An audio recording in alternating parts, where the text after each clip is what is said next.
to be a seed keeper and a seed farmer. Right here, we have among our 265 rice varieties that grow on this farm. A bhatkalon, a rice that is used as the first weaning food for infants. It is used as a rice for women who have problems in pregnancy, and it is used for very, very old people who cannot eat an ordinary food. This rice is a healing rice. More black rices, red rices, brown rices, golden rices, long-grained rices, short-grained rices.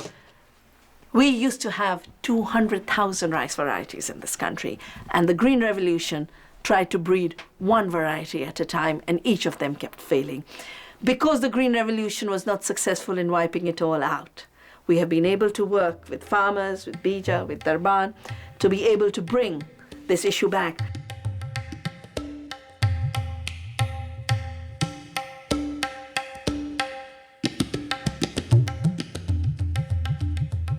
At the consumer level, it is now quite clearly recognized that there is not a single consumer in the world who would willingly ask for food in ignorance about what it contains. Everywhere people are asking for labeling, everywhere people are asking for the right to choose and the right to information, and most places, people with that information are saying, we don't want this stuff. Our food is better off without genetic engineering.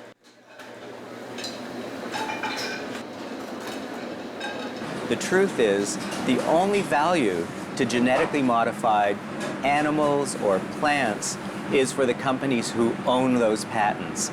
It doesn't make for better tasting food, it doesn't taste for better production of food, it's really not good for the planet, but it really is good for the people who own those patents, who are trying to own our food.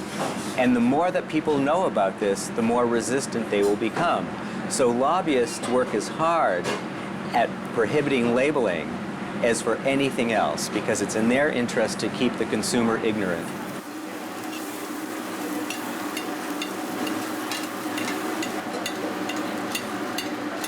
Every time you walk into a fast food place, every time that you buy conventional vegetables, you and I am responsible for the pesticides being used, the incredible cruelty to these animals, the destruction of our forests and wildlife.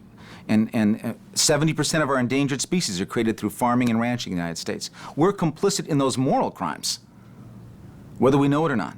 And so it's not just an environmental crisis, it's a moral crisis. And we're never going to solve that by being mere consumers.